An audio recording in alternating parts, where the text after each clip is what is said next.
తెలంగాణ రాష్ట్ర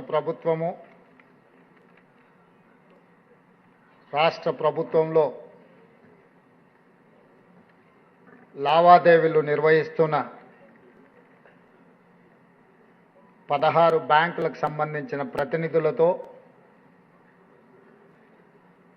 4 కోట్ల తెలంగాణ ప్రజలకు సేవలు అందిస్తున్న ప్రభుత్వ కాంట్రాక్ట్ అవుట్సోర్సింగ్ ఉద్యోగుల యొక్క ప్రమాద బీమా ఒప్పంద కార్యక్రమాన్ని ఏర్పాటు చేసి మా ఆర్థిక ఉప ముఖ్యమంత్రి వర్యులు బట్టి విక్రమార్క గారు నాతో పాటు ఈ కార్యక్రమంలో హైదరాబాద్ ఇన్ఛార్జ్ మినిస్టర్ మిత్రులు పొన్నం ప్రభాకర్ గారిని, రెవెన్యూ శాఖ మంత్రివర్యులు పొంగులేటి శ్రీనివాసరెడ్డి గారిని, గడ్డం వివేక్ గారిని, మొహమ్మద్ అజరుద్దీన్ గారిని, అడ్లూరి లక్ష్మణ్ గారిని, రాష్ట్ర ప్రభుత్వ సలహాదారు అరకర వేణుగోపాలరావు గారిని, ప్రభుత్వ ప్రధాన కార్యదర్శి శ్రీ రామకృష్ణారావు గారిని, తెలంగాణ రాష్ట్ర డీజీపీ సివి ఆనంద్ గారిని, మీ ఉద్యోగ సంఘాల నాయకులను, జేఏసీ ప్రతినిధులను, నిరంతరం తెలంగాణ రాష్ట్రాన్ని దేశంలోనే ముందు వరుసలో నిలబెడుతున్న ప్రభుత్వ ఉద్యోగులందరినీ పిలిచి ఈ కార్యక్రమాన్ని ఏర్పాటు చేసి తెలంగాణ ప్రభుత్వము అంటే నమ్మకం, తెలంగాణ ప్రభుత్వంలో బాధ్యత నిర్వహించడం అంటే సంపూర్ణమైన భద్రత అని చెప్పి ఈరోజు మా ఉప ముఖ్యమంత్రి వర్యులు బట్టి విక్రమార్క గారు నిరూపించినందుకు, ఈ కార్యక్రమాన్ని ఏర్పాటు చేసినందుకు వారిని మనస్ఫూర్తిగా నేను అభినందిస్తున్నా. వాస్తవంగా మొట్టమొదటి కార్యక్రమాన్ని మిత్రులు బట్టి విక్రమార్క గారు ఆలోచన చేసి సింగరేణి సంస్థలో అమలు చేద్దాం, సింగరేణి కార్మికులకని వారు నా దగ్గరకు వచ్చి ప్రస్తావించారు. ఆ రోజు 100% నాకెందుకో నమ్మకం అనిపించలే.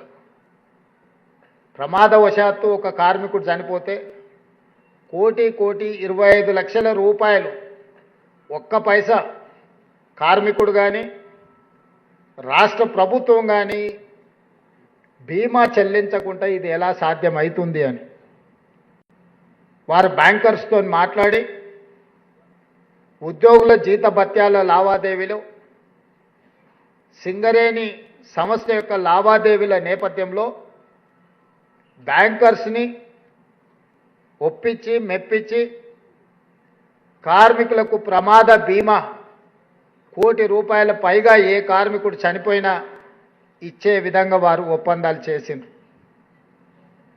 ఈ రోజుకి నాకు తెలిసినంత వరకు బట్టి విక్రమార్క గారు సవరించాలి, ఒకవేళ నేను చెప్పిన దాంట్లో ఏదైనా లోపం ఉంటే, 45 మంది సింగరేణి కార్మికులు ప్రమాదం వల్ల చనిపోతే ప్రతి కుటుంబానికి ₹1,00,00,000 పైగా చెక్కును వారు అందజేయడం ద్వారా కుటుంబాలు పెద్దలుగా కుటుంబాన్ని ఆదుకోవడంలో ముందుండే కార్మికుడు చనిపోయినప్పుడు విలువైన ప్రాణాన్ని ఆ సంస్థ తెచ్చివ్వలేకపోవచ్చు. ఆ విలువైన ప్రాణాన్ని ఆ సంస్థ అధిపతిగా ఉన్న ఈ రాష్ట్ర ప్రభుత్వము తిరిగి తెచ్చివ్వలేకపోవచ్చు.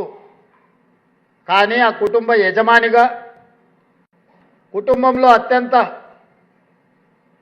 బాధ్యత వహిస్తున్న వారి యొక్క బరువును ఊహించని విధంగా చదువుకునే పిల్లలు కావచ్చు, వయసు పైబడిన తల్లిదండ్రులు కావచ్చు, వయసుకు ఎదిగిన ఆడపిల్లలు కావచ్చు, ఒక్కసారిగా వాళ్ళ ఆదరణ కోల్పోయినప్పుడు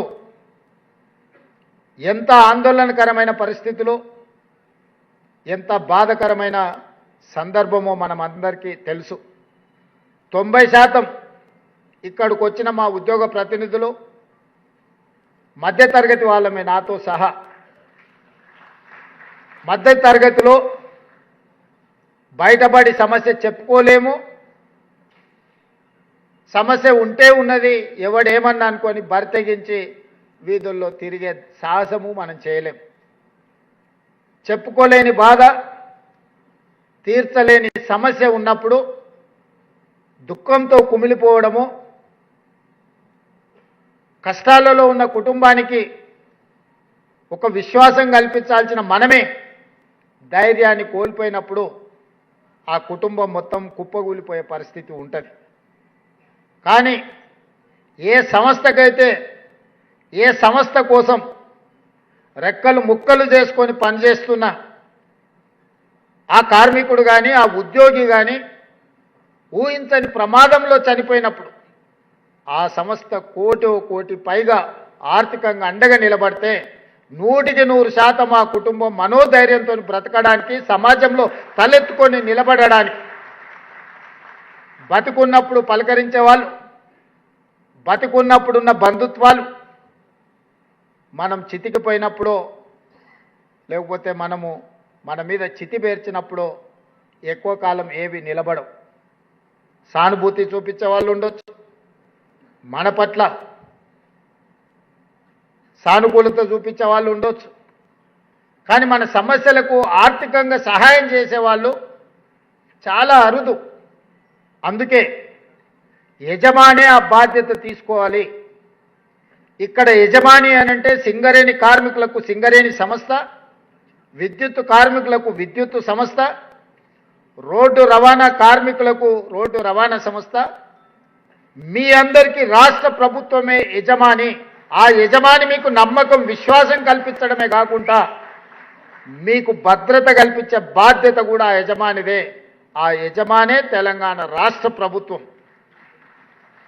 మేము కాదు, నేను, బట్టి విక్రమార్క గారు, గడ్డం వివేక్ గారు, లేకపోతే పొంగులేటి శ్రీనివాసరెడ్డి గారు, మిత్రులు పొన్నం ప్రభాకర్ గారు, మేము కాదు యజమానులు. మేము కూడా ప్రజలెన్నుకుల సేవకులమే. ఒక రకమైన బాధ్యత మీకిస్తే ఇంకొక రకమైన బాధ్యతను మాకిచ్చారు.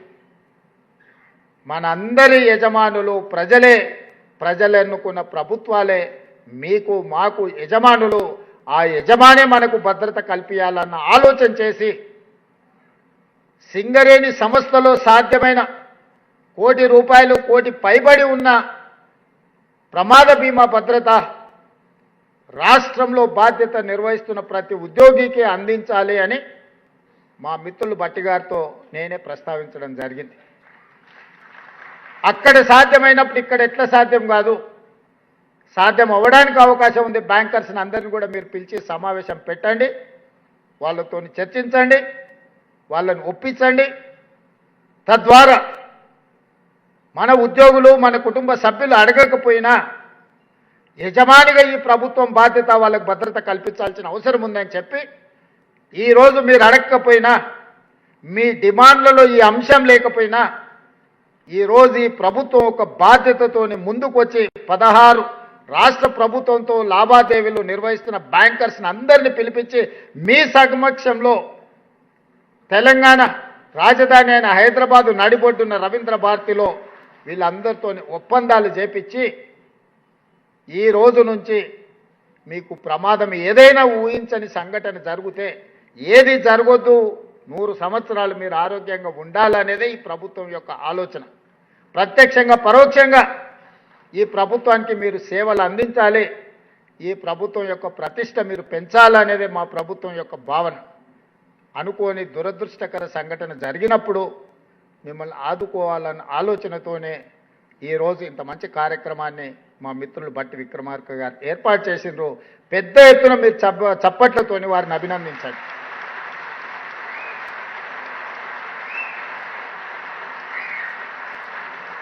నాయకుడిగా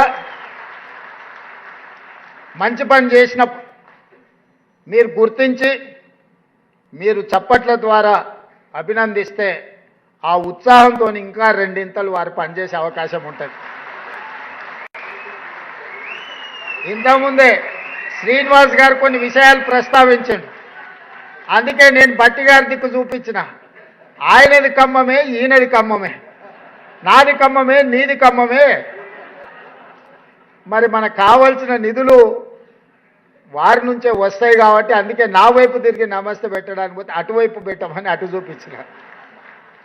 మా జగదీష్ వస్తే ఆయన మిత్రుడే పొన్నం ప్రభాకర్ గారు కాబట్టి ఆయన నమస్కారం ఆయనకి ఇప్పించిన క్యాబినెట్లో ఆయన చెప్పే విషయాలు ప్రస్తావించడానికి.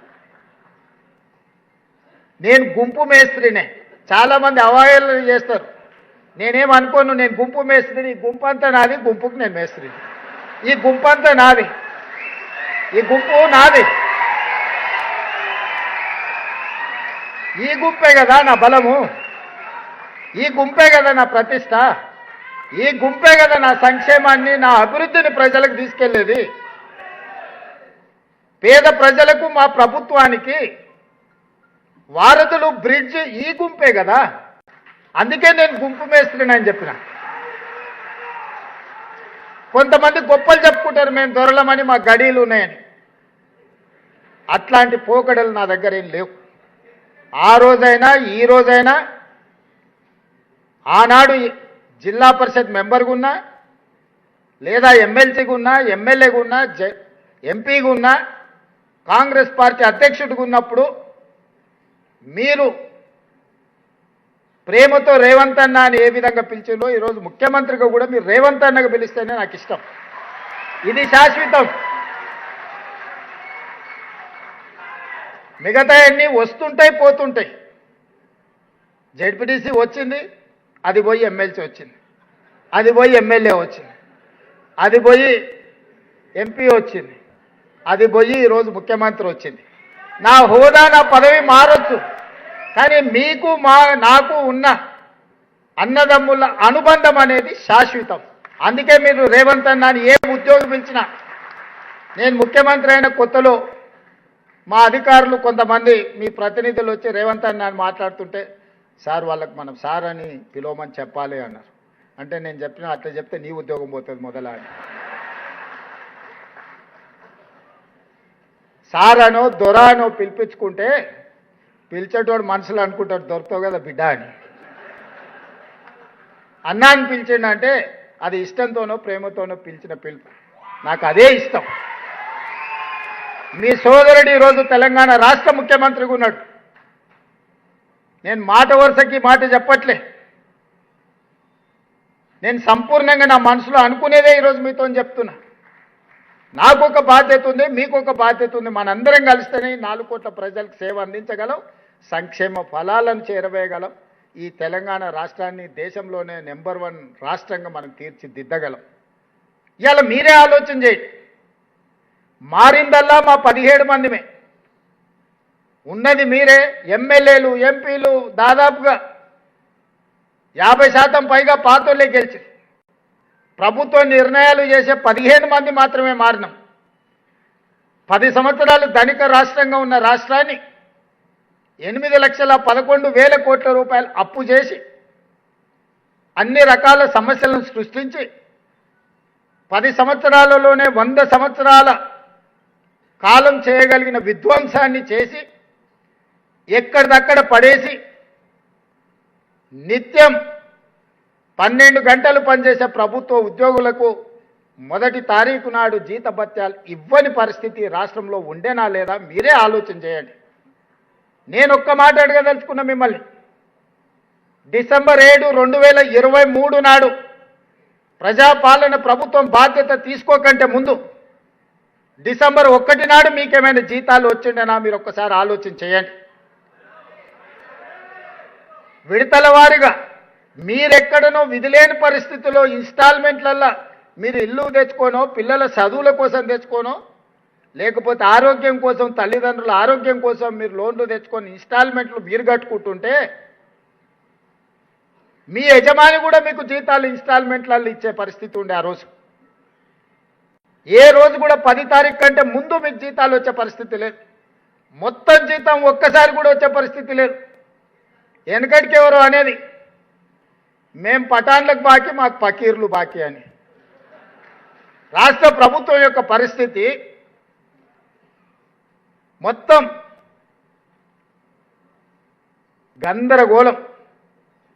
నేను 7 తారీఖు మధ్యాహ్నం బాధ్యత తీసుకొని సాయంత్రం సచివాలయానికి వెళ్ళి నా ఛాంబర్లో కూర్చున్న తర్వాత ఇదే రామకృష్ణారావు గారు శాంతకుమారి గారిని ఇద్దరిని వీరు ఆర్థిక ఫైనాన్స్ సెక్రటరీ ఆ రోజు ఇద్దరిని పిలిపించి కూర్చోబెట్టి ఏంది పరిస్థితి అని అంటే వాళ్ళు ఏదో మొత్తం వాళ్ళు తయారు చేసింది చెప్పబోయి అవన్నీ వద్దు కానీ ప్రజలకు సేవలు అందిస్తున్న మన ప్రభుత్వ ఉద్యోగుల పరిస్థితి ఏంది ఈ నెల డిసెంబర్ 1 నాడు జీత భత్యాలు ఇచ్చిండ్రా లేదా అని అంటే ఇంకా లేదు సార్ సర్దడానికి ప్రయత్నం చేస్తున్నా అక్కడ ఇక్కడ కొన్ని ఇచ్చినా ఈ నెలాఖరు వరకు మాత్రం ఈ మంత్ జీతాలు ఇస్తాం సార్ డిసెంబర్ నెల అని అడిగారు నేను రామకృష్ణారావు గారికి చెప్పిన నాకు ఇవన్నీ చెప్పకు ఈ డిసెంబర్ 7 తారీఖు నుంచి బాధ్యత నాది అంటే జనవరి 1 తారీఖు నాడు ఇచ్చే జీతం నేను ఇవ్వాల్సిన జీతం డిసెంబర్ 1 నాడు ఇవ్వాల్సిన జీతం చంద్రశేఖరరావు గారు ఇవ్వాల్సిన జీతం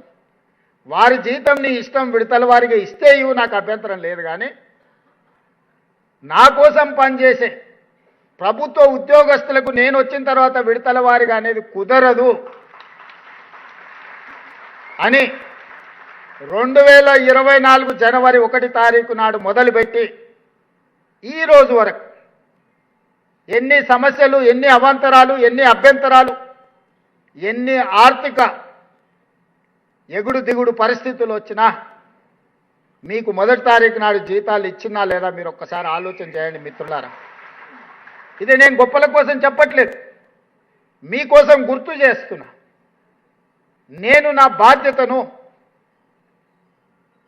బాధ్యతాయుతంగా వ్యవహరిస్తున్నానా లేదా అని మిమ్మల్ని అడగడం కోసమే ఈరోజు ఈ అంశాన్ని మీ ముందు ప్రస్తావిస్తున్నా మీరే కాదు 58 సంవత్సరాలు ఉన్న ప్రభుత్వ ఉద్యోగస్తులను 61 సంవత్సరాలకు పెంచి ఆ రిటైర్మెంట్స్ అన్ని 2024 నుంచి మొదలైనవి మూలిగే నక్క మీద తాటికాయ పడ్డది అన్నట్టు మీ జీతభత్యాలకే నేను ప్రయత్నం చేస్తుంటే ప్రతి నెల 1000 కోట్లు రిటైర్మెంట్ బెనిఫిట్స్ కూడా నాకు మళ్ళీ మోపైనాయి మా జగదీష్ కలిసినప్పుడల్లా 35 ఏళ్ళు సేవ చేసిరు సార్ పిల్లల పెళ్ళి ఉండే ఆరోగ్యం లేదు ఆపరేషన్ ఉంది రిటైర్మెంట్ బెనిఫిట్స్ ఇవ్వకపోతే ఎట్లా సార్ అంటాడు ఉండరా నాయన ఉన్న జీతం ఇచ్చేటట్లేదు రిటైర్మెంట్ బెనిఫిట్స్ నేను ఎక్కడికి వెళ్తే వాళ్ళ మరి ఏదన్నా నువ్వు ఆదాయం పెంచాలి కదా అని నేను అయినా ఎప్పుడు మిమ్మల్ని చిన్న చూపు చూడలే అన్ని ప్రయత్నాలు చేసినాం కొద్దిగా నెలకు 200 300 నుంచి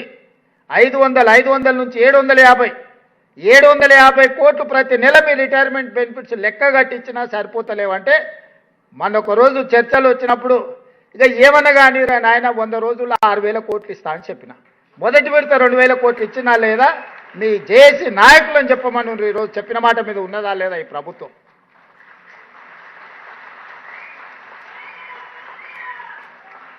ఇదే కాకుండా మీ ఆరోగ్య భద్రత గురించి మాట్లాడితే అన్ని రకాల చర్చలు చేసి మిమ్మల్ని ఒక కమిటీ చేసి మా అధికారులను అందరినీ చేసి ఇంతకుముందే రామకృష్ణారావు గారు చెప్తారు మొదటి సమావేశం 27 తారీఖు నాడు పెట్టుకున్నాం సార్ ఇక మొదలవుతున్నదే ఏదన్నా చిన్న అవాంతరాలు వచ్చినా మీరు సూచన చేయండి మా ఇంటెన్షన్స్ రాంగ్ లేవు మా ఉద్దేశాలలో తేడా లేదు అమలు చేసే క్రమంలో ఏదైనా సమస్య వచ్చినప్పుడు కూర్చొని చర్చించుకొని పరిష్కరించుకుందాం మీరు వేరు నేను వేరు అన్న భావన నేను లేను కొన్నిసార్లు నాకు కూడా తట్టకపోవచ్చు కొన్నిసార్లు ఈ అంశాన్ని ఏ విధంగా పరిష్కరించుకోవాలనో బాధితులుగా మీకెక్కువ అనుభవం ఉండొచ్చు మీ అనుభవాన్ని ప్రభుత్వంతో పంచుకుంటే ఆ సమస్యని తక్షణమే పరిష్కరించే బాధ్యత ఈ ప్రభుత్వం తీసుకుంటుంది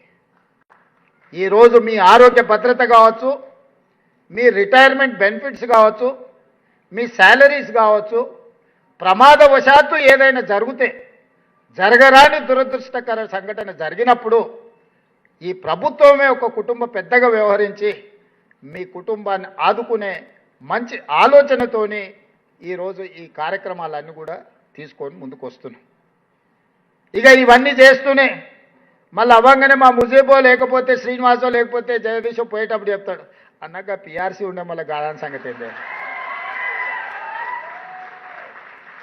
గ్యారెంటీగా పోయేటప్పుడు అంటాడని నాకు నమ్మకం ఉన్నది తప్పకుండా మా ఉప ముఖ్యమంత్రి గారికి నేను సూచన చేస్తున్నా దానికి సంబంధించి కూడా మనం ఇచ్చిన మాట ప్రకారం ఆ మాట నిలబెట్టుకోవడానికి మనం ఖచ్చితమైన ప్రయత్నం చెయ్యాలి. వాళ్ళ విశ్వాసాన్ని మనం నిలబెట్టుకోవాలి.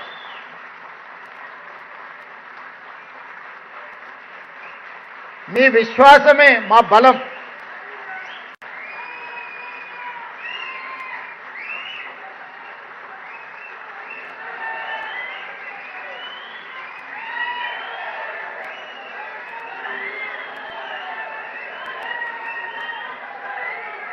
మిత్రులారా, నా ఇంకొక విజ్ఞప్తి, రోజుకొక గంట మనం అదనంగా పనిచేద్దాం. మనం ఏం బిల్లులు పెంచుతలేం, కానీ మన కట్టాల్సిన పన్నులు కొంతమంది కట్టకుట్ట తప్పించుకుంటున్నారు. తప్పించుకునేటోళ్ళని పట్టుకునే బాధ్యత మీదే, నాదైతే కాదు. ఆదాయాన్ని పెంచండి. ఆ పెంచిన ఆదాయాన్ని మీ అవసరాలు తీర్చడానికి నేను ఉపయోగిస్తా అని చెప్పి నేను మీకు మాట ఇస్తున్నా. ఈ మధ్యనే మా జిఎస్టీ ఆదాయం పెరిగింది. మా శ్రీనివాసరెడ్డి గారు స్టాంప్స్ అండ్ రిజిస్ట్రేషన్లు కొంత ఆదాయాన్ని పెంచిండు. ఇంకొన్ని శాఖలలో మా ఆదాయం పెరిగింది. ఏది కూడా వృధా చేయకుండా ప్రభుత్వ ప్రతినిధులుగా మీకే వాటిని ఖర్చు పెడుతున్నాం. ఇవాళ ఇందిరమ్మ ఇండ్లు చిన్న ఆరోపణ లేకుండా 4.5 లక్షల ఇందిరమ్మ ఇండ్లు పేదవాళ్ళకి ఇస్తే దాదాపుగా 7 నుంచి 8 వేల కోట్ల రూపాయలు లబ్ధిదారులకు పంచిపెడితే అనా పైసా అవినీతి జరగకుండా చిన్న ఆరోపణ లేకుండా ఈరోజు ఆ పథకం అమలు జరుగుతుందంటే అందులో మీ శ్రమ లేదా? అడిగిన ప్రతి పేదవాడికి రేషన్ కార్డు అందించిందంటే అందులో మీ సేవ లేదా? 3,28,00,000 పేదలకు 6 కిలోల సన్న బియ్యం అందిస్తున్నారంటే అందులో మీ సేవ లేదా? 47 లక్షల కుటుంబాలకు 200 యూనిట్లు ఉచిత విద్యుత్తును అందిస్తున్నామంటే అందులో మీ సేవ లేదా? 55 లక్షల కుటుంబాలకు 500 రూపాయలకే సిలిండర్ అందిస్తున్నామంటే అందులో మీ సేవ లేదా? ఈరోజు నర్సరీ నుంచి 12th క్లాస్ వరకు విద్యా ప్రమాణాలు పెంచి బ్రేక్ఫాస్ట్ లంచ్తో సహా నాణ్యమైన విద్యనే కాకుండా పౌష్టికాహారంతో ఈరోజు పేదలకు బుక్కడు బువ్వ పెట్టగలుగుతున్నాం, బ్రేక్ఫాస్ట్ పెట్టగలుగుతున్నాం అంటే అందులో మా ఉపాధ్యాయుల చొరవ లేదా? ఇవాళ స్వయం సహాయక సంఘాలకు 67 లక్షల మంది మా ఆడబిడ్డలకు 60,000 కోట్ల రూపాయల బ్యాంకు రుణాల లింకేజ్ ఇప్పించి 2,000 కోట్ల రూపాయలు సున్నా వడ్డీ పేరు మీద చెల్లించిన దాంట్లో మీ శ్రమ, మీ కృషి లేదా? 1000 మెగావాట్ల సోలార్ విద్యుత్ ఉత్పత్తి స్వయం సహాయక సంఘాలకి ఈరోజు అందిస్తే అవి అమలు చేస్తున్నది మీరు కాదా? ఇవాళ సోలార్ విద్యుత్ అదాని అంబానీలతో మా ఆడబిడ్డలు పోటీ పడుతున్నారంటే అందులో మీ కృషి లేదా? మహిళలు గృహలక్ష్మి మహాలక్ష్మి పేరు మీద బస్సులో ఉచితంగా ప్రయాణమే కాదు, ఈరోజు మా మిత్రుడు పొన్నం ప్రభాకర్ గారు 1000 బస్సులను ఆడబిడ్డలను యజమానులను చేసి బస్సులో ఉచితంగా కాదు బస్సులకు మేమే యజమానులమని ఈరోజు పథకాలు అమలు చేసి ఆర్థికంగా కాళ్ళ మీద నిలబడుతున్న మా ఆడబిడ్డలకు అందిస్తున్న ఈ బ్యాంకు రుణాలు 0 వడ్డీ అందులో మీ కృషి లేదా? ఇలా చెప్పుకుంటూ వెళ్తే నిర్ణయాలు మేం చేసి ఉండొచ్చు, కానీ అమలు చేస్తున్నది మీరే కదా అమలు చేస్తున్నది. పథకాలు అనియాలి. ఈ ప్రభుత్వానికి మంచి పేరు వచ్చితే అది మీ వల్లనే అని నేను సంపూర్ణంగా విశ్వసిస్తున్నా. తిరిగి రెండోసారి మళ్ళీ ఇక్కడ నిలబడి మీకు ఒకవేళ సేవలు అందించాల్సిన పరిస్థితి వస్తుందని నేను విశ్వసిస్తున్నా. దానికి కూడా మీరే వారధులు, మీరే సారథులు.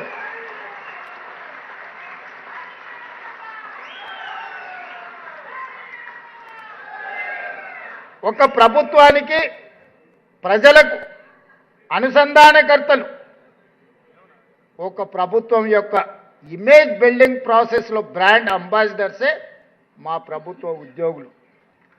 మా ప్రభుత్వ ఉద్యోగులు అర్ధాకలితోనో బాధతోనో సమస్యల వలయంలో చిక్కుకొని వడ్డించే మా ప్రభుత్వ ఉద్యోగి ఆకలితోని ఉపాసం పండితే పేదలకు సంక్షేమాన్ని ఏ విధంగా వడ్డిస్తాడు? అందుకే మీరు ఆకలితోని ఉండొద్దు, మీరు అవమానాలతోని బ్రతకొద్దు, మీరు ఆత్మగౌరవంతో నిలబడాలి అనేదే నా యొక్క లక్ష్యము, నా యొక్క ఉద్దేశం. నేను బాధ్యత చేపట్టిన తర్వాత ఈనాడు వివిధ శాఖలకు సంబంధించిన ప్రతినిధులు, అధికారులందరూ ఇక్కడ ఉన్నారు. 70,000 ప్రభుత్వ ఉద్యోగాలు తలలు లెక్కబెట్టి ఎల్బీ స్టేడియంలో నియామక పత్రాలు అందించిన మీ ఉద్యోగాలే కాదు, ఈరోజు 70,000 మందిని అదనంగా ప్రభుత్వంలో రిక్రూట్ చేస్తే ఎంత ఆర్థిక భారం ఈ ప్రభుత్వం మీద పడి ఉంటుందో మీరు ఒకసారి ఆలోచన చేయండి. ఒకవైపు రిటైర్మెంట్ బెనిఫిట్స్, ఇంకొక వైపు 70,000 మంది నూతన నియామకాలు, మరోవైపు 7 లక్షల ప్రభుత్వ ఉద్యోగాల జీత భత్యాలు, ఇంకొక పక్కన 8,11,000 కోట్ల రూపాయల అప్పు. ఆ అప్పు కూడా ఎంత మిత్తికి తెచ్చిండు? 11.5% మిత్తికి తెచ్చిండు. ఎవరైనా ఈ స్థాయిలో మిత్తి అప్పు తెస్తారా? ఇవాళ డెట్ను రీస్ట్రక్చర్ చేసి 7.25కి నేను తగ్గించిన కేంద్ర ప్రభుత్వంతో మాట్లాడి. ఫైనాన్షియల్ ఎక్స్పర్ట్స్ మీలో చాలామంది ఉన్నారు. ఆర్థిక నిబద్ధత, ఆర్థికపరమైన అంశాలలో ముందు జాగ్రత్త, ముందు చూపు, అనాలోచితమైన చర్యల వల్ల 11.50 కొన్ని లోన్లు అయితే 11.90 రేట్కి వడ్డీలకు తీసుకొచ్చి ఈ ప్రభుత్వం మీద భారం మోపితే పదే పదే ఢిల్లీకి వెళ్ళి అధికారులను, మంత్రులను కలిసి డెట్ రీస్ట్రక్చర్ చేయించి తక్కువ కాలం ఎక్కువ మిత్తితో ఉన్న అప్పులను ఎక్కువ కాలం తక్కువ మిత్తితోని మార్చి ఈరోజు ఆర్థిక వెసులుబాటు కల్పించడానికి సంపూర్ణమైన ప్రయత్నం చేస్తున్నాం. కొద్ది కొద్దిగా మనం తెచ్చుకోగలుగుతున్నాం. ఇవాళ పనులు కూడా, మెట్రో రైలు గురించి వివాదం మీరు చూసి ఉండొచ్చు. కష్టపడితే ఒక కొలిక్కి ఒకనాడు ఢిల్లీ తర్వాత హైదరాబాద్ 2వ స్థానంలో ఉండే, ఇవాళ 9వ స్థానానికి పడిపోయింది. కారణం ఎవరు? రీజనల్ రింగ్ రోడ్ 6-7 ఏళ్ల నుంచి నానుతూ వస్తుంది. మూసీ నది ప్రక్షాళన హైదరాబాద్ నగరంలో ఉండే వాళ్ళే కాదు, నల్గొండ జిల్లా బిడ్డలను అడగండి, అది ఎంత అత్యవసరం.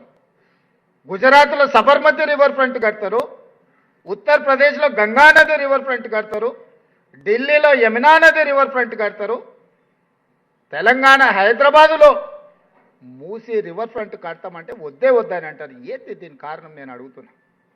ప్రపంచంలో ముఖ్యంగా భారతదేశంలో ఆడబిడ్డల పేర్లు గంగా నది పేరు, యమునా నది పేరు, సరస్వతి పేరు, కృష్ణ పేరు, కావేరి పేరు మీద పిల్లల పేర్లు పెట్టుకుంటున్నారు, ఆడబిడ్డల పేరు. ఏ తల్లిదండ్రులైనా మూసీ నది పేరు ఎప్పుడైనా పెట్టుకున్నారా? ఎందుకు పెట్టుకోవట్లేదు? ఆ నదులు ఎంత గొప్పవో ఈ నది కూడా అంతే గొప్పది కదా. గంగా, కావేరి, కృష్ణ, సరస్వతి పేర్లు గొప్పగా పెట్టుకుని ఆ నదుల పేర్లు మన బిడ్డల పేర్లు పెట్టుకుంటున్నాం కదా. మన ఆడబిడ్డలకు ఆ పేర్లు పెట్టుకున్నప్పుడు మనలో ఎవ్వరం కూడా మూసీ పేరు, మూసీ నది పేరు ఎందుకు పెట్టుకోలేదు?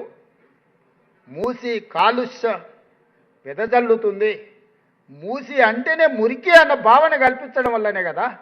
అందుకే కదా మూసీ నది పేరు పెట్టుకోలేదు. అందుకే ఈనాడు కాలుష్యం అయిపోయిన మురికిని వెదజల్లి నల్గొండ జిల్లా బిడ్డల ప్రాణాలు తీస్తున్న మూసీని ప్రక్షాళన చేసి కట్టాలని నేనంటే నా కాళ్ళలో కట్టె పెట్టాలని కొంతమంది తిరుగుతూ ఉన్నాం. ఔటర్ రింగ్ రోడ్ ఆర్థిక వ్యవస్థను మార్చింది. రీజనల్ రింగ్ రోడ్ వేసుకుంటే తప్ప, మెట్రో విస్తరించుకుంటే మీకే కాదు ఉపయోగపడేది. మెట్రోలో నేను బట్టిగారో లేకపోతే ఫామ్ హౌస్లు ఉండే పెద్ద ఆయనో ఎక్కడ కదా, ఫామ్ హౌస్లో ఉన్నాయనే మెట్రో ఎక్కడ కదా. ఆయన పిల్లలు విమానాలు ఎక్కి లండన్లు పోతారు, ప్రత్యేక విమానాల సొంత విమానాలు బేగంపేట నుంచి విదేశాలకు పోతారు, కానీ మెట్రో ఎక్కరు కదా. మెట్రో ఎవరు ఎక్కుతారు? మన మధ్యతరగతి వాళ్ళం ఎక్కుతాం, మన ప్రభుత్వ ఉద్యోగులు ఎక్కుతారు. నగరం విస్తరించింది, మెట్రోను కూడా విస్తరించుకోవాలి. దేశంలో మొదటి స్థానానికి మెట్రో తీసుకురావాలని నేను ప్రయత్నం చేస్తే వద్దు. ఈ వద్దనేది ఏందిరా నాయన? 10 ఏళ్ళు మేము నువ్వు చెయ్యి అని మేము తిరిగినాం. నువ్వు మూసి ప్రక్షాళన చేయమని మా బట్టిగారు అసెంబ్లీలో కొట్లాడి, మెట్రో విస్తరించమని మా బట్టిగారు కొట్లాడి, భారత్ ఫ్యూచర్ సిటీ కట్టమని మా బట్టిగారు కొట్లాడి, నదుల ప్రక్షాళన చేయమని మా బట్టిగారు కొట్లాడి, పాఠశాలల్ని ప్రక్షాళన చేసి నర్సరీ నుంచి మంచి విద్యను తీసుకురామన్నాడు. మా మధుకి ఇన్నే ఉన్నాడు. ఇంటర్మీడియట్ బోర్డులో ఆయన పిల్లలు చచ్చిపోతే ఆయన మాట్లాడిండని ఆయన జైలుకు తోలేడు. గ్లోబరీనా సంస్థ ఎవరిదే? వాళ్ళదే కదా. అది తప్పు. పిల్లల జీవితాలతో చెలగాట మాటింది. 25 మంది పిల్లల ప్రాణాలు పోయినాయని మీ ఉద్యోగి మాట్లాడితే చెంచల్గూడలో చెల్లపల్లిలో నాలాకటే ఆయన కూడా జైల్లో భోజనం తినాల్సిన పరిస్థితి. ఇవాళ వాడే తాడు పామై ఈరోజు దేశంలో నీట్ పరీక్షలు దేశంలో ఉండే లక్షలాది మంది పిల్లల జీవితాలతో చెలగాట మాడింది అదే గ్లోబరీనా కదా. ఆ రోజే వాడిని 2 దెబ్బలేసి చెంచల్గూడలో చిప్పకూడు పెట్టించినట్టు ఇవాళ దేశంలో పిల్లల జీవితాలతో చెలగాట మాడుతుండేనా? ఎన్నడన్నా వాడిని శిక్షించాలని వాళ్ళు ఆలోచన చేసిండ్రా? ఎన్నడన్నా ఈ అభివృద్ధి కార్యక్రమాలను ముందుకు తీసుకెళ్లాలని ఎప్పుడన్నా మేము అడిగినప్పుడు ఎప్పుడన్నా మాట్లాడినరా? ఆ ఎల్లంతా మేము రోడ్లు ఎక్కినాం ఇవన్నీ చెయ్యమని. ఇవాళ కూడా వాళ్ళు రోడ్లు ఎక్కుతారు. ఇవి ఏమీ చేయొద్దు, ఇది ఇట్లనే ఉండాలి, తెలంగాణ సర్వనాశనం అయిపోవాలి, మాకు లేకపోతే మీకు ఉండొద్దు, మాకు లేనిది మీకెందుకు ఉండాలి. ఉద్యమంలో మా ఉమ్మక్క మొత్తం పోగొట్టుకోలే, ఎంత పెట్టింది? సర్వం పెట్టింది. ఆస్తి అంతా ఉన్నదంతా బిడ్డకి ఇవ్వకుంటే తెలంగాణ ఉద్యమంలో పెట్టింది. ఏమి లేదు, మా ఉమ్మక్క గాడొచ్చి కూర్చున్నది. మీ ఉద్యోగే కదా. రిటైర్మెంట్ బెనిఫిట్స్ కూడా తీసుకొచ్చి తెలంగాణ ఉద్యమంలో పెట్టింది. కొంతమన్నా కృతజ్ఞత ఉందా వాళ్ళకు? ఇవాళ శ్రీకాంతాచారి తల్లిని నేను మహిళా కమిషన్ మెంబర్ వేసిన, చాకల ఐలమ్మ మనవరాలు చాకల మహిళా కమిషన్ మెంబర్ వేసిన, అక్నూరు మురళిని విద్యా కమిషన్ చైర్మన్ చేసిన. ఇట్లా చెప్పుకుంటూ వెళ్తే తెలంగాణ కోసం సర్వం కోల్పోయిన వాళ్ళని నేనేస్తే వాళ్ళు ఎవరికి ఎమ్మెల్సీలు ఇచ్చారు, ఎవరికి రాజ్యసభలు ఇచ్చారు, ఎట్లాంటి వాళ్ళకి ఇచ్చారో మీరు ఒకసారి ఆలోచన చేయరు. ఇవేవి చేయొద్దు అంటారు. మరి ఏం చేయాలన్నా? నేను మీకు భజన చేయాలా? మీ ఫామ్ హౌస్ కాడ కాపలా కూర్చోవాలి? ఏం చేయాలి? ఏం చేయాలి చెప్పు. అందుకే ఇట్లా చేయొద్దంటే చింతబర్గ్ ఇరుగుతుందని చెప్తున్నాను నేను. గంటేగా చీల్చి చింతకు కడతా, చింతమడక కోవాల్సి వస్తుంది, మీరు అందరు కట్టగట్టుకోండి అని చెప్పదలుచుకున్నా. అందుకే మిత్రులారా, ఈ తెలంగాణ రాష్ట్రాన్ని భవిష్యత్ ప్రణాళికల కోసం 30 నెలలు నిరంతరం మీరు నమ్మినా నమ్మకపోయినా 16 నుంచి 18 గంటలు ఏ రోజు అంతకంటే ముందు నేను పడుకోలే, ఒకరోజు సెలవు కూడా తీసుకోవాలి. మీరు మొత్తం తీయండి. డిసెంబర్ 7, 2023 నుంచి ఈనాటి వరకు మీ సోదరుడు ఒక్క రోజైనా సెలవు తీసుకున్నాడా లెక్క కట్టి చూడండి. గంటలు కూడా లెక్క పెట్టండి. ఇప్పుడు ప్రణాళికలు ఒక కొలిక్కి వచ్చినాయి. అది మూసీ కావచ్చు, అది మెట్రో కావచ్చు, అది రీజనల్ రింగ్ రోడ్ కావచ్చు, అది భారత్ ఫ్యూచర్ సిటీ కావచ్చు. ఇట్లా చెప్పుకుంటూ వెళ్తే కులగణనలో జనగణనలో కులగణన కావచ్చు, మాదిగా ఉపకులాల వర్గీకరణ కావచ్చు, శాశ్వతమైన సమస్యలను అన్నిటినీ ఒకటొకటి పరిష్కరించుకుంటూ వస్తున్నా కదా. వయసులో చిన్నవాడినైనా మీ అందరి అనుభవాన్ని తీసుకొని ముందుకు వెళ్తున్నా కదా. నాకు తెలియదు అడిగి తెలుసుకుంటున్నా కదా. ప్రతి ఒక్కరి దగ్గర పోయి నేను నిలబడి మాట్లాడి ఏదో రకంగా చాకచక్యంగా ఏదో ఒకటి సాధించుకొని వస్తున్నా కదా. ఢిల్లీకి పోతే ఢిల్లీలో ఏముందా? కాలుష్యం ఉంది. నీళ్లు తాగాలన్నా కష్టమే, గాలి పీల్చుకోవాలన్నా కష్టమే. ట్రాఫిక్లోకి పోతే అంతకంటే కష్టం. ఢిల్లీలో ఏమన్నా లడ్డు ఉందా? ఏంటికోతా నేను ఢిల్లీకి? ఏంటికోతా మీరు చెప్పు. ఢిల్లీ నేను చూడందా? ఇదేం ఎంపికుంటే అంతకంటే ముందు మా ఇంటి ఆనే చదువుకునేది, అప్పుడు కూడా పోయేటోండి ఢిల్లీకి. నేను స్టూడెంటే లేనే, నేను స్టూడెంటే లే. ఏంటికోతానా? ఏందుందా ఢిల్లీలో చెప్పురు, మీరు చెప్పురు.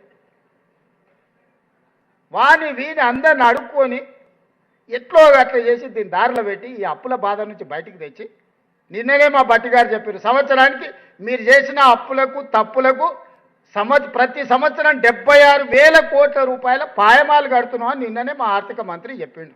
30 నెలల్లో దాదాపుగా 2 లక్షల కోట్లు ఆయన పెట్టిన రావణ కాష్టానికి ఈరోజు మనం అందరం బలవుతున్నాం, మనం ఖర్చు పెడుతున్నాం. ఇవాళ ప్రతి రూపాయి రిజర్వ్ బ్యాంకు నుంచే వాళ్ళు చేసిన అప్పుకు కట్టిన తర్వాత మిగిలినటివే మన దగ్గరకు వస్తున్నాయి. అందుకే మీకు ఏదైనా ఇవ్వాలన్నప్పుడు మాట చెప్తే తప్పొద్దు, మాట ఇస్తే చెయ్యాలనే దానికోసం ఒక్కటికి 4 సార్లు అంచనా వేసుకొని సవరించుకొని జాగ్రత్త చేసి ఎట్లా పొదుపు చేయాలా, ఎట్లా మీ సమస్య తీర్చాలా అనేదే తప్ప చెయ్యొద్దన్న ఆలోచన లేదు. మీకు చేయకుండా ఉంటే నేను ఏంటికి తీసుకెళ్తా? నేనేం చేసుకుంటా? మీరు చెప్పండి. నా జీవన విధానంలో ఏమైనా మార్పు వచ్చిందా? నా లైఫ్ స్టైల్ ఏమైనా చేంజ్ అయిందా? మీరు చూస్తున్నారు కదా, ఆనాటి నుంచి ఈనాటి వరకు జడ్పీటీసీ ఉన్నప్పటి నుంచి చూసింది కదా. నన్ను ఈరోజు ముఖ్యమంత్రి అయిన ఏ రోజన్నా నా నడకలో కానీ నా నడతలో కానీ నా వ్యవహార శైలిలో కానీ నా జీవన విధానంలో కానీ ఏమైనా మార్పు వచ్చిందా? బాధ్యత మాత్రమే పెరుగుతూ వచ్చింది. 17 సంవత్సరాలల్లా జిల్లా పరిషత్ మెంబర్ నుంచి తెలంగాణ రాష్ట్ర ముఖ్యమంత్రి వరకు ఈ ప్రజలు నాకు అవకాశం ఇచ్చారు. అది గొప్ప బాధ్యత. నిద్రపోయినా కూడా నేను మర్చిపోను. ఆ బాధ్యతను గుర్తు చేసుకుంటే నిద్రపోతా, ఆ బాధ్యతను గుర్తు చేసుకుంటే నిద్రలేస్తా నేను. అందుకే ఈరోజు మనం పని చేస్తున్నాం, కష్టపడుతున్నాం. సహకరించండి మిత్రులారా. రోజుకో గంట ఎక్స్ట్రా పని చేద్దాం, ఆదాయాన్ని పెంచుదాం. ఎక్కడెక్కడైతే అక్రమార్కులు ఉన్నారో వాళ్ళని నియంత్రిద్దాం. ఆనాడు వాళ్ళ హయంలో ఏ విధంగా అయితే అక్రమార్కులను పెంచి పోషించినరో ఈరోజు ఆ అక్రమార్కులను కట్టడి చేస్తే ఆదాయం పెరుగుద్ది. ఆ ఆదాయమే మీ జీత భత్యాలు కావచ్చు, మీ బీమా కావచ్చు, మీ ఆరోగ్య భద్రత కావచ్చు, మీ పిఆర్సీ కావచ్చు, ప్రజలకు అందించే సంక్షేమ పథకాలు కావచ్చు. వీటన్నిటిని అమలు చేయడానికి నేను ఏమీ మీ నుంచి ఆశిస్తలేదు. రోజుకొక గంట అదనంగా పనిచేయండి మిత్రులారా. మార్పు తీసుకొద్దాం ఈ దేశంలోనే. నేను చెప్పిన తెలంగాణ రైజింగ్ 2047లో 2034కి తెలంగాణ రాష్ట్రాన్ని $1 ట్రిలియన్ ఎకానమీకి నేను తీసుకెళ్తా. అక్కడి నుంచి 2047 100 సంవత్సరాలు స్వతంత్ర ఉత్సవాలు జరుపుకునేటప్పటికీ తెలంగాణ రాష్ట్రం $3 ట్రిలియన్ ఎకానమీకి వెళ్తుంది అనే ఒక భవిష్యత్ ప్రణాళికలని ఈరోజు మనం రచించుకొని ముందుకు వెళ్తున్నాం. ఇది ఆషామాషి ప్రణాళిక కాదు, ఇది భవిష్యత్తుకు దిక్సూచి. ఇవాళ దిశగా మనం అడుగులు వేస్తున్నాం, ఆ దిశగా పెట్టుబడులను ఆకర్షిస్తున్నాం, ఆ దిశగా ఇన్ఫ్రాస్ట్రక్చర్ క్రియేట్ చేస్తున్నాం, శాంతి భద్రతలను కాపాడుతున్నాం. ఇంటర్నేషనల్ స్టాండర్డ్ ఇన్ఫ్రాస్ట్రక్చర్ లేకపోయినా, శాంతి భద్రతలు 100% ఉండకపోయినా పెట్టుబడులను ఆకర్షించలేము. పెట్టుబడులు పెట్టేవాళ్ళు రారు. పెట్టుబడులు పెట్టేవాళ్ళు రాకపోతే మన పిల్లలకు ఉద్యోగ ఉపాధి అవకాశాలు రావు. ఇవాళ ఉద్యోగ ఉపాధి అవకాశాలు ఇవ్వాలన్నా, రాష్ట్రాన్ని ఆర్థిక ప్రగతి పట్టాలు ఎక్కించాలన్నా ఈ రాష్ట్రంలో శాంతి భద్రతలను కాపాడాల్సిన బాధ్యత మన అందరి మీద ఉంది. ఈ రాష్ట్రానికి ఆదాయాన్ని పెంచాల్సిన బాధ్యత మన అందరి మీద ఉంది. ఈరోజు తెలంగాణ రైజింగ్ 2047కి దేశంలో $30 ట్రిలియన్ ఎకానమీకి భారత ప్రభుత్వం ప్రణాళికలు వేస్తే అందులో 10% కంట్రిబ్యూషన్ మనం ఇవ్వాలనుకుంటున్నాం. ఈనాడు దేశ జనాభాలో మనం 2.5% ఉంటే ఈరోజు 5% జీడిపి మనం తెలంగాణ రాష్ట్రం నుంచి ఇస్తున్నాం. రేపు ఇదే 2.5% 10% ఆర్థికంగా జీడిపిలో దేశ ఆర్థిక వ్యవస్థలో భాగస్వాములను కావాలి అని ఈరోజు అభివృద్ధి ప్రణాళికలు రచించుకొని ముందుకు వెళ్తున్నాము. ఇందుట్లో మీ సహకారం ఉండాలి. ఇది నేను ఒక్కడిని కష్టపడితే సాధ్యమయ్యే పని కాదు. మీకందరికీ ముందల నిలబడి ముందుకు తీసుకెళ్తాను. మీరందరూ నాకు అండగా నిలబడితేనే ఈ వ్యవస్థ సాధ్యమవుతుంది. ఈ దేశంలో తెలంగాణ రాష్ట్రాన్ని మనం నెంబర్ 1గా నిలబెట్టుకోగలుగుతాము. ఈ దేశంలో తెలంగాణ రాష్ట్రం నెంబర్ 1గా ఉండాలి అంటే నా ఉద్యోగ సోదరులందరూ నాకు సహకరించాలి. మనందరం కష్టపడితే 100% సాధ్యమవుతుంది. రాజకీయ వ్యవస్థలన్నీ వైఫల్యం చెందినప్పుడు మీరందరిని అడుగు బిగించినాకనే 60 సంవత్సరాల తెలంగాణ కళ సాకారమైంది. తెలంగాణనే సాధించగలిగిన మీరు ఆర్థిక వ్యవస్థను సృష్టించలేరా అని నేను అడుగుతున్నా. తెలంగాణ ఉద్యమంలో మనందరం ప్రత్యక్ష భాగస్వాములమే కదా. రాజకీయ వ్యవస్థలని తమ చేత కాదు అని కాడి కింద పడేసినప్పుడు పొలిటికల్ జేఏసీకి నాయకత్వం, మీలో ఉండే ఒక ప్రొఫెసర్ నాయకత్వం వహించి లక్షలాది ఉద్యోగులు రోడ్డు మీదకి వచ్చినాకనే కదా తెలంగాణ రాష్ట్రం వచ్చింది. కొంతమంది తమ ఖాతాలో రాసుకోవచ్చు, అధికారం వచ్చింది కదా అని రాసుకున్నదే చెల్లుతుంది, చెప్పిందే వేదంగా ఉంటుంది అని అనుకున్నారు. కానీ అట్లా అనుకున్న మహామహులం అనుకున్న వాళ్ళందరూ కూడా కాలగర్భంలో కలిసిపోయారు. మన కళ్ళ ముందల నిజామే ఉన్నాడు. నిజాం కంటే కొత్త ఉదాహరణ మనకేది అక్కర్లేదు. అందుకే ఈరోజు ప్రజలు రాసుకున్న తెలంగాణ, ప్రజల కోసం తెచ్చుకున్న తెలంగాణ, ప్రజల కోసం పనిచేస్తున్న ప్రభుత్వ ఉద్యోగులకు భద్రత కల్పించే బాధ్యత మాది.